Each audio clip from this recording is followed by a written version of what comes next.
Fresh Air production.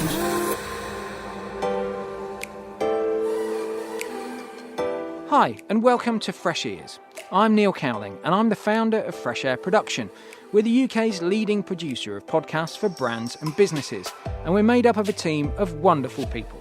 We've got producers and people from across the audio world, from youth radio specialists to scientists, comedy lovers, project managers, to marketing experts and investigative journalists. The one thing we all have in common is our love of audio and our belief that it's the best medium by a mile for storytelling. So in this episode of Fresh Ears, we thought we'd give you a snapshot of our team. Over the course of a few weeks, I've spoken to every one of them to gather their insights on what they do and podcasts in general, with the aim of giving you some valuable insights into what podcasts and those people who make them are all about.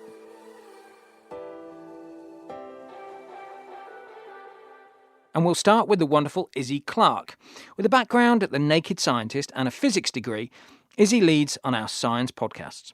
She just loves a bit of science storytelling and thinks podcasts are perfect for it. It doesn't really matter the content or what sort of area of science it is. You can really go in depth that, a YouTube video couldn't do, because you start with the basics, and this is what I do for any of my podcasts. You start with the basics, and as the episode goes on, you bring in a little bit more information, you push your listeners a little bit, but it doesn't have to feel like you're sitting there with a textbook, which I think is what a lot of people feel about when it comes to science. They have bad experiences at school and they're like, oh no, science, that's not for me.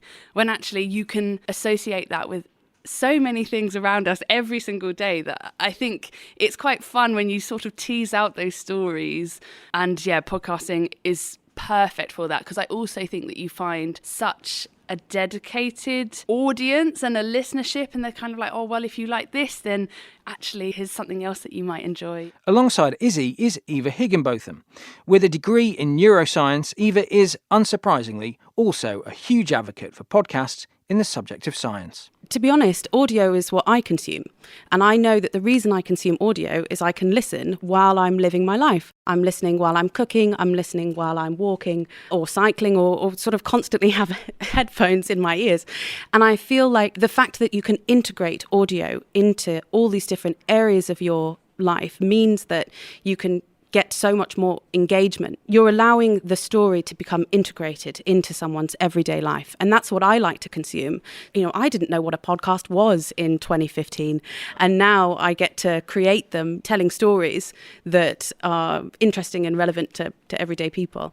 I love the idea that somebody goes for a run where otherwise they would be staring at the road or looking at the sky, and they can listen to your work and feel like they've gone for a run, and they're also massively smarter at the end of it. Yes, absolutely. And I always used to think, if I was exercising, I'd need to listen to music. I need the punchiness of it. And actually, I discovered that's not true at all. I can listen to an audiobook or I can listen to a podcast while I'm lifting weights, and I feel like, I can come away from a gym session and I can feel like I've both really enjoyed what I've been listening to and I've worked out. And I think you just can't get that with really any other medium. Like Izzy and Eva, almost all our team have a background in live broadcast radio, and none more so than Graham Seaman, with 30 years' experience of presenting for BBC Radio.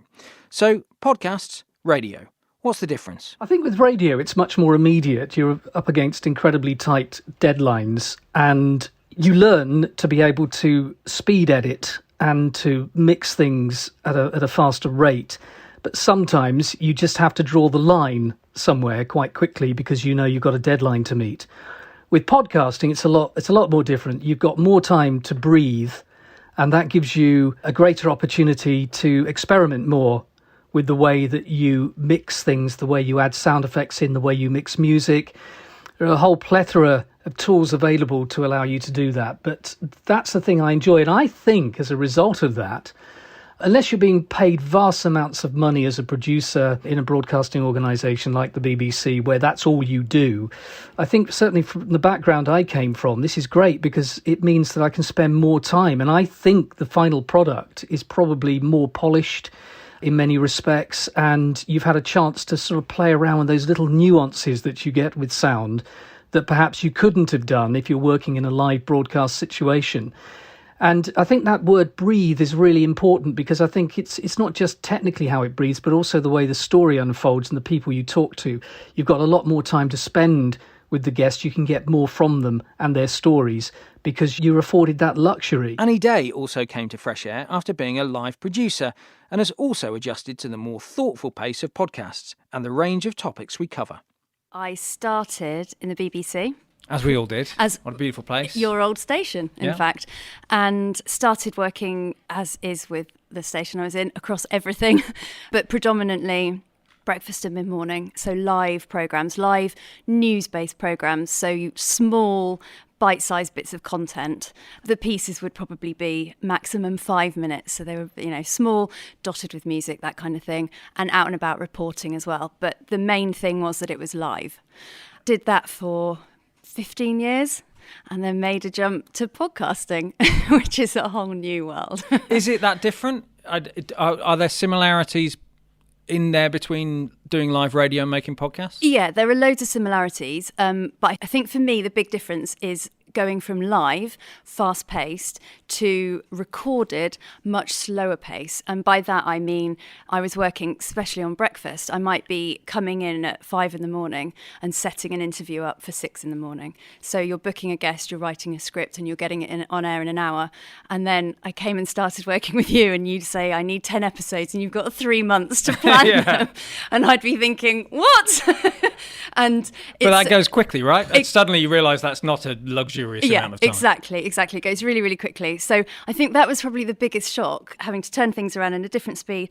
But there's loads of things that's really similar. So you're working really closely with a presenter. You're having to do loads of research, writing scripts, and getting involved in topics that you didn't necessarily know much about before you were given the project. So working in live radio, you have to become jack of all trades, master of none, almost, because you'd get your head into something for maybe an hour and then you're on to the next thing. You're sorting out a different project. And so a lot of the podcasts that I've worked on, I've worked on insurance podcasts. I didn't know anything about insurance before I started working on them. So you have to do a real deep dive into brand new topics. One of Annie's first projects at Fresh Air was The Case Files, a podcast which dived into legal cases with victims of crime. Her production partner was Melvin Rickaby. The main thing has been about the power of storytelling, which is absolutely fundamental to The Case Files, a podcast we made with Slater and Gordon. The brief was really to showcase some of their high-profile legal cases, and they have incredible access to these people telling their stories, often for the first time, and never give interviews to other people, but they really trust the lawyers and trust the companies. In a way, it was a case of kind of building trust that we as a production team can take these stories and do incredible things with them, basically by using kind of storytelling skills from documentary, learning how to pace a story, how to spread it out, how to intercut it with other elements, how to bring music in there, sound effects where necessary, how to dress a story to add to the emotional impact of what are really quite hard-hitting stories which are difficult to tell. And the other thing is, I guess, as sort of experienced broadcast producers, we've interviewed a lot of people. I've done a lot of stories where I've covered tragic events, from Hungerford shootings to lots of programmes where you're interviewing people about the worst day of their lives, to put it quite bluntly, and you've developed a kind of empathy and understanding and a way of talking to people that puts them at ease, you hope. Seemingly at the other end of the podcasting spectrum is the growth in influencers hosting their own podcasts, something I asked Jack Claremont about. Something you've done a fair amount of is influencers, and this is obviously it's a big growth area for podcasting, because partly it's a nice gig for an influencer, isn't it? It also allows them to perhaps have a bit more depth, do some more thoughtful stuff that can't fit into a 15-second TikTok. What's that like? Do you think that's a trend that's going to keep on building? Yeah, absolutely. I think it's a really great tool for influencers to give themselves, like you say, some more depth, to interact with their audience in a different way. I think is really key. Things online are so quick. It's very, it's 10 seconds, 15 seconds, a minute, perhaps 2 minutes. Podcasts work longer form. And so it allows the audience to really get a much more rounded view of that person that they're interested in. It also kind of allows that person, I think, to expand on their own ideas and to give themselves a bit more depth. It works both ways. Not only are the audience getting more, but the person themselves who's creating the podcast actually has the chance to, expand on their ideas, talk about things that they like, and also address a different kind of format. Laura Gallup has also spent plenty of time working with influencers, helping them to get their heads around how they might transfer to audio. I was speaking to a TikToker the other day. I approached her. I was like, I think I love your content. I'd love to work with you. I'd love to, be in touch. And we were there trying to brainstorm like what a podcast could be. And it was like, oh, I don't know, because your content is kind of 10 seconds. Lots of really funny 10 seconds. It's not as easy sometimes to just be like, take someone that's really creative, but creative for a certain platform. Do you think part of that difficulty from being able to transfer from TikTok into podcasts is because podcasts can be seen as really easy? I guess at some point there's a shakeout coming where those who think it's easy, the bar will continue to rise for quality for podcasts, and those who think it's easy will fall. I think they will continue to make the podcasts, and I think they will continue to just kind of make a splash and then go away again, because I don't think that model has waned at all. We were talking about this when we were working together, 4 or 5 years ago, that celebrities make a podcast. I think it's really easy, and will that go away? Will quality ride out? And yes, sure it does, but it doesn't stop. I don't think it will stop people still thinking that they can start one. So I don't think the industry will become any less saturated, unfortunately. But there'll still be a need for someone like you as a skilled producer who can take what they want to say and make it work for audio. Since September, we've had our very own full-time marketing director, Richard Blake. His job is to measure podcasts and really understand what success means. So if you were a client, what would your emphasis be on in judging whether something is a success or not in the podcasting world? Time spent would probably be my number one thing. Downloads, just in terms of that pure kind of understanding, number of people who are listening to your podcast and number of people who are engaging in your podcast. Conversion rates, I love a conversion rate. No one looks at them properly, but it just shows the measure of quality in terms of the content that we're producing, and shows the quality versus like a picture of a pineapple or something. So you have that real kind of sense of like the podcast is a proper quality content. But time spent, and I've got this fun stat that I'm using now, which is kind of cost per minute of human attention. You love that, don't you? I love it. Well, it's a really good number, and it just brings across again that kind of idea that a podcast is a proper immersive plunge into the story of your brand. And where do you think the market is? Do you still feel like you're coming in at the bottom of an exponential curve when it comes to podcasts? No, I just think it's moving really quickly. It's really fluid. I think there is a lot happening in the space. It's getting increasingly busy. A lot of people are coming in. There are lots of middlemen dotted around as well. And there are lots of tools that are being kind of bandied around as well, some of which are incredible and some of which you kind of go, oh, you're squeezing this little bit here that doesn't quite work. I think key for me is just keeping up to date with everything as much as possible, understanding the value of it in terms of your whole marketing mix, and keeping trying stuff as well. We use Fresh Ears, our podcast, and this is Fresh Ears, to kind of test stuff out as well, to see what's working and what's not before we kind of roll it out to our clients. And it's a really good fun place to be because people are trying stuff and it's incredibly creative. Richard's life, and in fact all our lives, would be far more difficult without our assistant producer, Ollie Seymour. What does an assistant producer do at Fresh Air? Yeah, it's so varied. I think I would say I slot in at any point in the production process where the producer or the client needs me. So that can be helping with research in pre-production, or helping with booking in guests or booking recordings, and then actually running those recordings, giving edit support, and then more at the end of the project or at the end of the production on that episode, making visual assets, so audiograms for our social media or trailers, that sort of thing. That's becoming more and more part of what we do, isn't it? Because it's quite rare now that a client just has audio. You've got all those other aspects that go alongside it as well. What's the most popular social asset, promotional asset that you end up making? I would say right now definitely the audiogram, which is usually a stationary piece of artwork with a moving waveform, and it's a clip from that podcast, probably 20 seconds in length, and it's just really about getting a really catchy, attention-grabbing or funny or exciting clip from the podcast that really hooks in the audience and gets people to stop scrolling on their Twitter or on their Instagram for 20 seconds and then click the link and check out the longer podcast. On the subject of assets, our social media queen is Raj Panda, who's previously spent time creating social content for Love Island. She knows about reels and everything and is always keen to push her clients. Brands should not be scared of doing experimental things like memes, or even, experimenting with reels and all of those new things that various social media platforms are introducing now. Don't think, oh, it's just for young people, or it's just for, there's various ways that you can tap into an audience now. And memes, people like to see people taking the piss out of themselves. Can I say that? Yeah.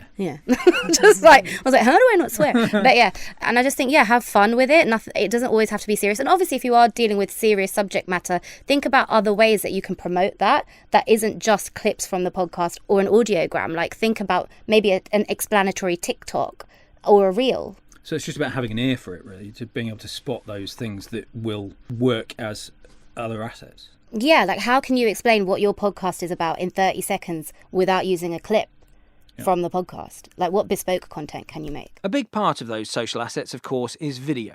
Our resident videographer is Leon Gower, and as you might have guessed, he loves it. So Leon, you're our increasingly video guy. It's something that we're being asked for a lot. It feels like it's more than just a short-term trend. It feels like video is becoming part of a podcast package. Do you feel that too? Definitely. I think it's part of the kind of ecosystem of what you've got to put out there if you're producing a podcast. And it doesn't have to be just as simple as popping a really nice camera in front of your presenters or your guests, or taking it on the road with you if you're doing something out and about. I think what's been called for and what people are doing, especially Fresh Air, is a real creative approach to how you bring in visuals, as creative as how you go about structuring the kind of format of your program and how you'd record it. You can see that happening in the podcasts that are available and the content that they're putting out that isn't 100% audio based. And what's the most sort of creative use of video that you're seeing at the moment? Are there some interesting things out there? Oh gosh, the way people are using video from podcasts on social media, I think that's where all the exciting things are happening, because that's where video at the moment is really blossoming for podcasts, because it's that short form space where to compete you've got to have some visualization, even if it is just an audiogram. I don't say just an audiogram, if it is an audiogram or some kind of animation or video. And that's where the experiments are taking place to hook people in, and then those elements can be filtered through in the case that you're making a more long-form piece of content.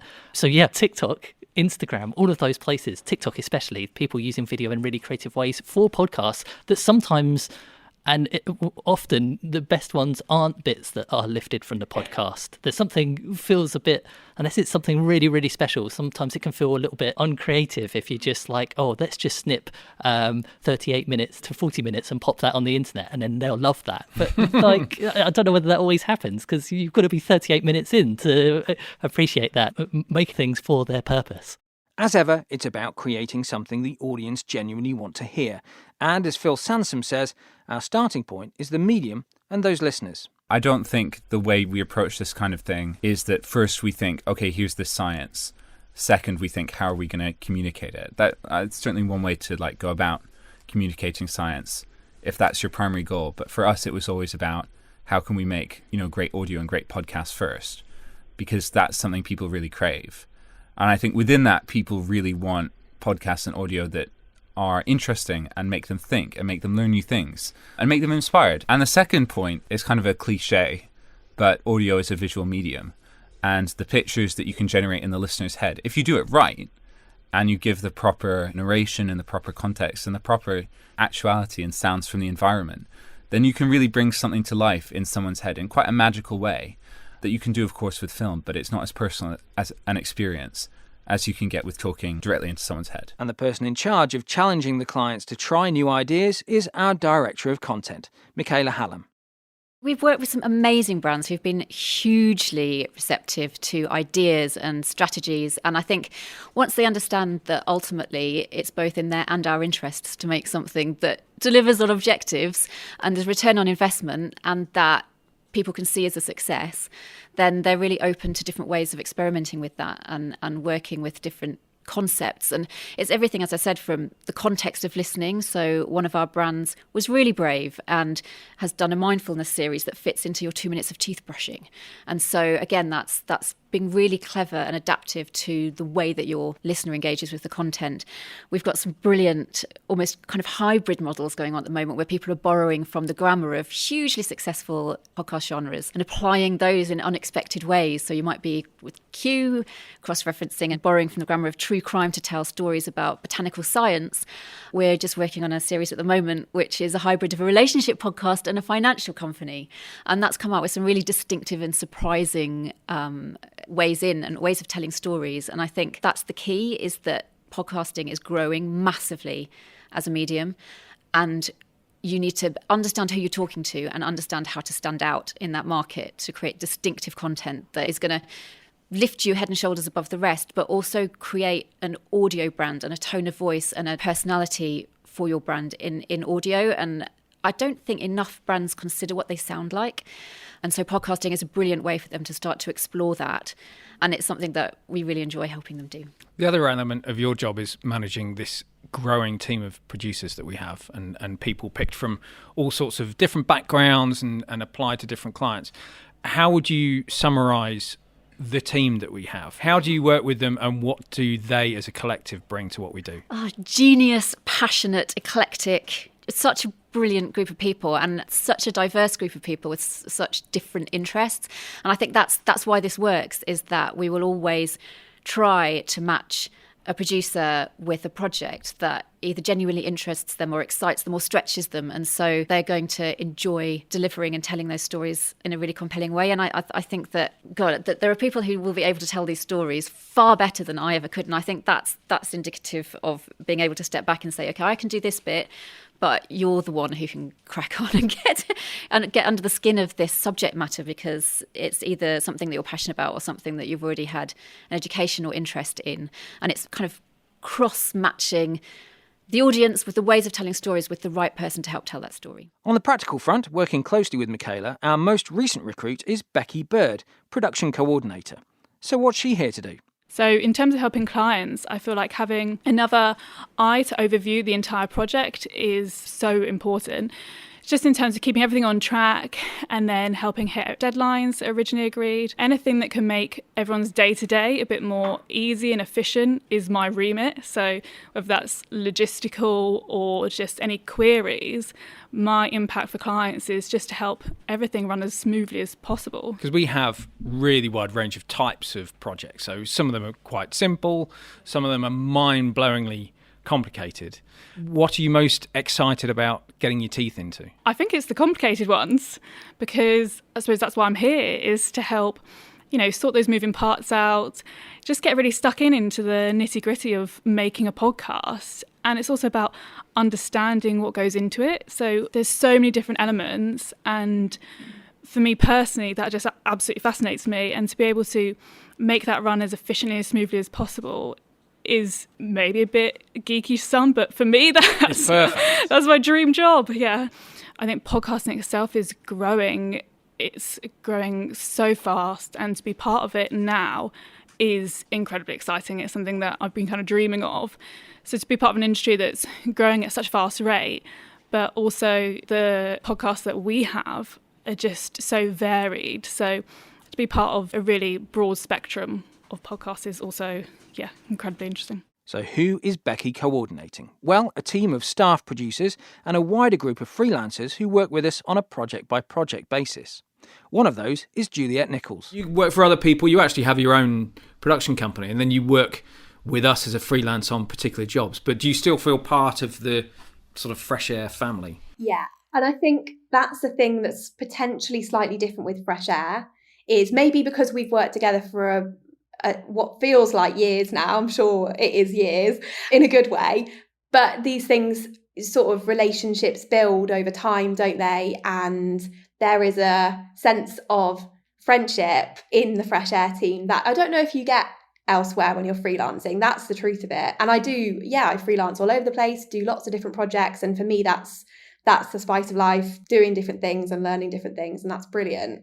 But with Fresh Air, there is a sense of team, which is refreshing as a freelancer, because sometimes you are just doing your own thing and hopping from project to project, and yes, meeting lots of people, but to have a kind of a base, a literal base now as well, right, in King's Cross, as well as that figurative team, and just being able to reach out to other people if you have questions or queries or those little niggles that you have as an audio producer. You know, something isn't working. Who knows? There's always somebody who's willing to step up, which is so nice. And we like to challenge our producers. Martin Points Roberts had been working with Fresh Air for a short time, and then, with his long background in investigative journalism, we gave him quite a challenge: the big steal. We had a conversation earlier than that in which you said, someone's asked me about doing a project about Putin. And I remember saying to you, I think, well, good luck to whoever's doing that. Yeah, you did. And then about 6 months later, you said, that project's come back again. What do you think? And yeah, bring it on. That was brilliant. I mean, we looked at the story, we evaluated the scope of it, the range of it, and, it was exciting.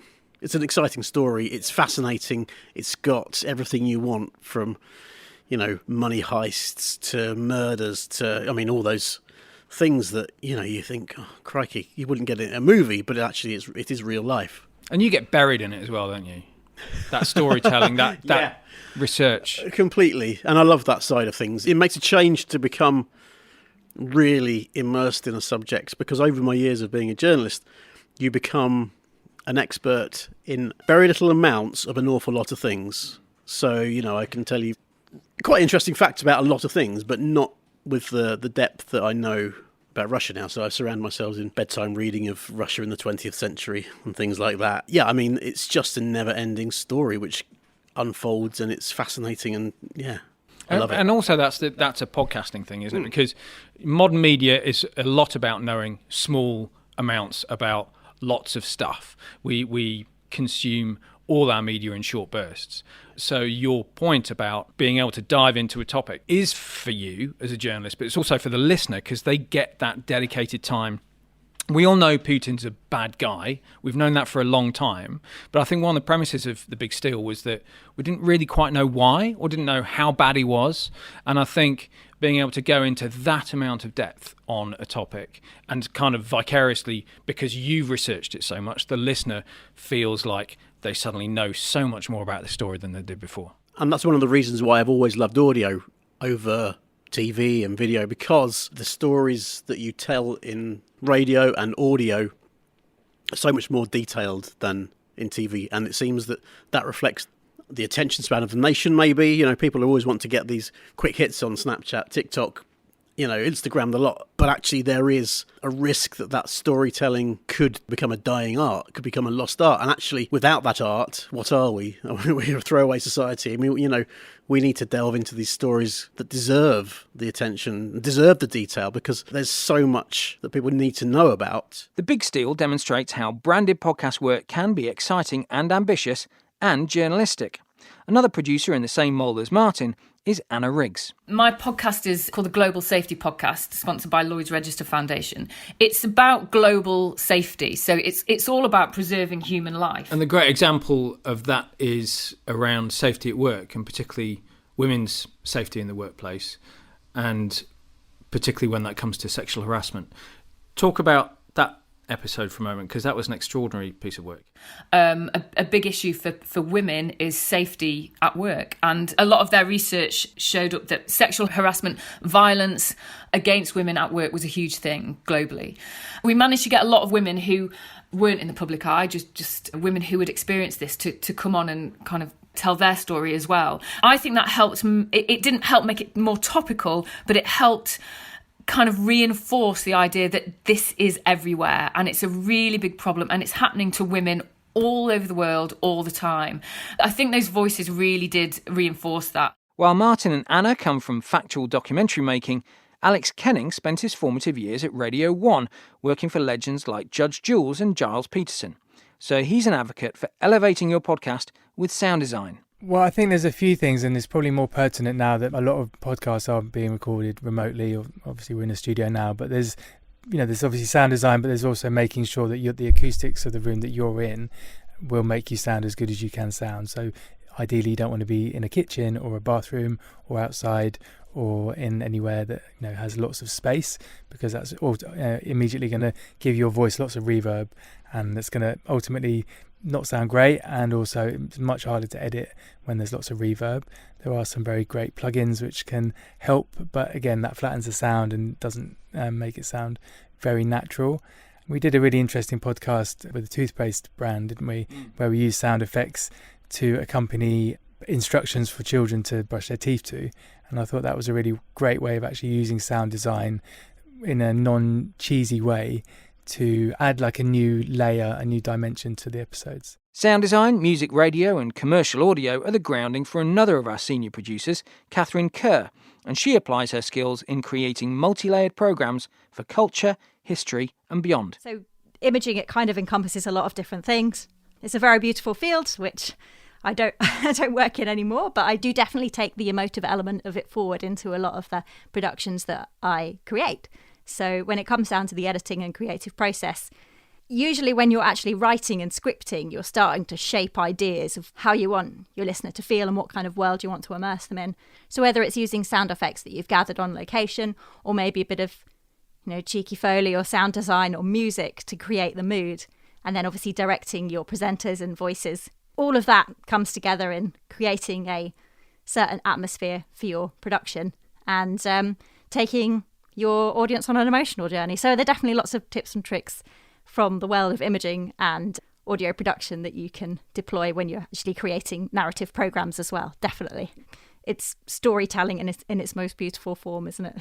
I'm a writer myself, so being able to add that extra element that takes people out of wherever they are and puts them somewhere else is, an amazing thing to do, because it's what you're trying to do anyway, is capture people's imagination and take them away. And we all know what it's like when you're watching a TV program or listening to something on the radio and you forget what you're doing in the real world because you're so caught up in a story.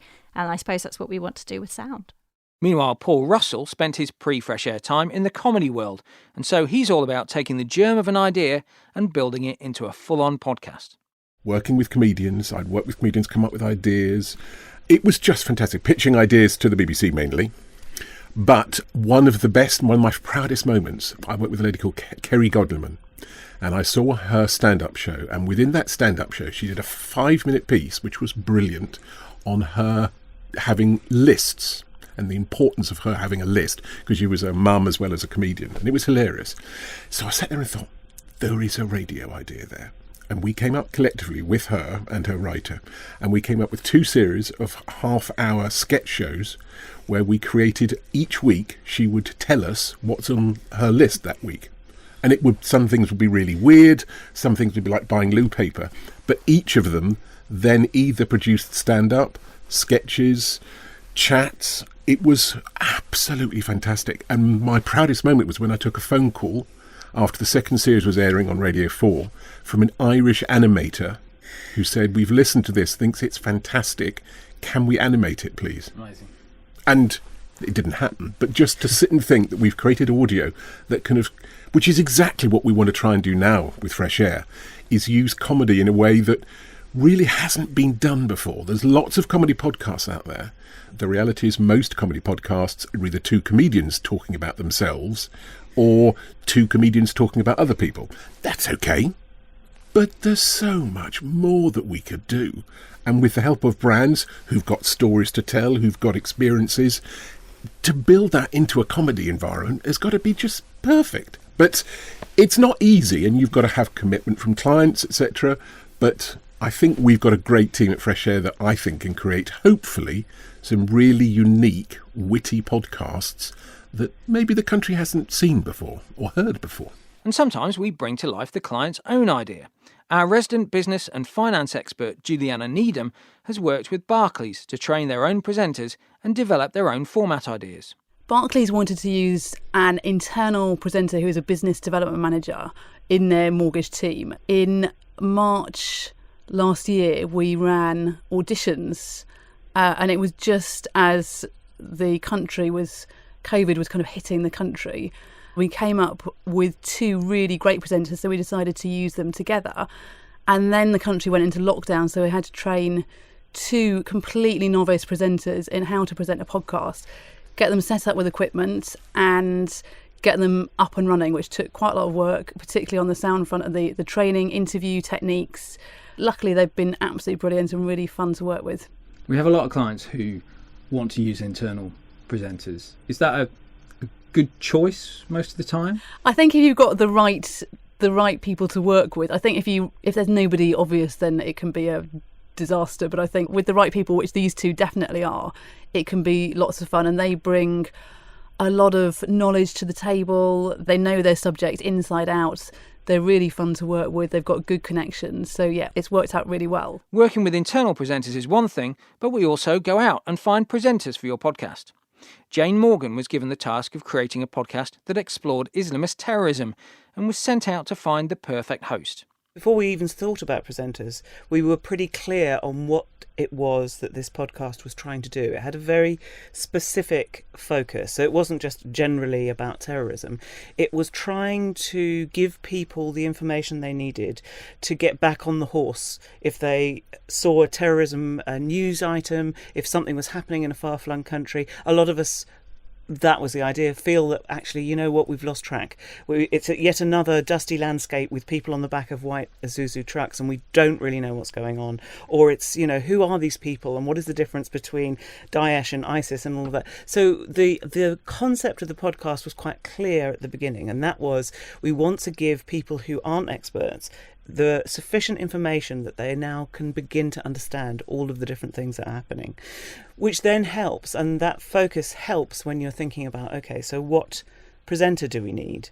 And we knew that we needed somebody who had some context, who had some knowledge and relevance, but wasn't afraid to ask simple questions. So that was the real thing. We had on the one hand, we could have gone for someone who was a very sort of accomplished, high profile type journalist, and that would have been okay. But what we actually went for was someone who, so Adnan Sawa, who had been in the army, he'd served in the first Iraq War, so he had a sort of sense of what being out in some of these environments was like. He had become a journalist, he'd worked for The Economist and that kind of thing, but we just knew from talking to him that he wouldn't mind saying, actually, you know, what does that mean? What is jihad? Why do we, what does Sharia law actually mean? How do these people do that? I mean, and so what we did was mix this knowledgeable but genuinely curious presenter with a lot of really good experts. They had the knowledge, but he was happy to be our curious bystander, and he was putting himself in the position of the audience then, and because our main premise was that a lot of the coverage of terrorist acts and issues around terrorism assume a certain amount of knowledge, and we were taking a step back, and so I think he was perfect for that. I think he did a really good job. And once we found them, the producer's job is to get the very best out of their presenter. Anushka Tate has worked with some of the best and knows how to coax out a performance. Being on mic is an incredibly vulnerable position to be in, even for the most, confident and seasoned of broadcasters. What I learned from live radio, where the stakes are that much higher if something goes wrong, that presenter has to know that if something goes wrong or if something comes up, I'm in their ear and that I've got their back and that we've done as much pre-production preparation as possible so that they are as confident as they can possibly be in that moment, that I've taken care of the tech for them, maybe less so recently with remote recording, but so that I've taken as much out of their brain as possible so that they can just concentrate on being absolutely in the moment with their guest and having that conversation. So it goes both ways. They have to trust me and know me to know that I'm going to do that for them. It's as much about understanding their personality so that I know what kind of producer they need me to be, how best they're going to respond over time, getting to know their strengths and weaknesses and concerns and insecurities or whatever it might be, so that I know if they're going to respond better to feedback if it's delivered in a kind of softly nurturing way, or if I can actually get the best performance out of them by being really direct and maybe even pushing their buttons a little bit, because I know that that's going to fire them up. And it's a constant relationship building, I think, because of course there are things that you don't know that you need to, like with any relationship, Neil, but you don't know that you need to work on until they come up 30 years later. Yeah, right. And finally, Sarah Moore manages the podcast for one of our biggest clients and one of the world's largest law firms, DLA Piper. working with lawyers and partners who, despite their seniority, can still find the microphone intimidating. A company like DLA Piper, obviously it's a global firm, it's got very high value clients, but they're in, I think, more than 40 countries across the world, so they're a very diverse company internally. And I think their ideas for their own podcasts are almost endless, really. All the teams are slightly different, not only in terms of their knowledge of podcasting, but also what they bring to the table, and also in terms of confidence. Sometimes these are some of the world's top lawyers, but they may not have recorded anything before. You know, there's a real range there, and they cross, within their own company, they cross borders and speak in different languages and cover different legal systems. And that can be quite difficult, I think, because within a company where there is a structure and a hierarchy, that can be a little bit embarrassing for some people, I think, if they are working with colleagues who might be beneath them in the company structure, but those colleagues might know more about the technology we're using or something like that. So it can be a little bit awkward, but I see that as part of my job, really, to help everyone feel at ease and feel confident in what we're doing. And as you know, it's not actually that difficult once you know what you're doing. It's just that some people have never done it before. So there you go. We'll help you mould an idea, find presenters, tell stories, market it, organise it, visualise it. The lot, with a team of people who are the very best in the business. I hope that was useful, and if you'd like to find out more about how you can create a podcast for your brand, you can find us on freshairproduction.co.uk. I've been Neil Cowling, that was Fresh Ears. Thank you very much for listening. Fresh Air.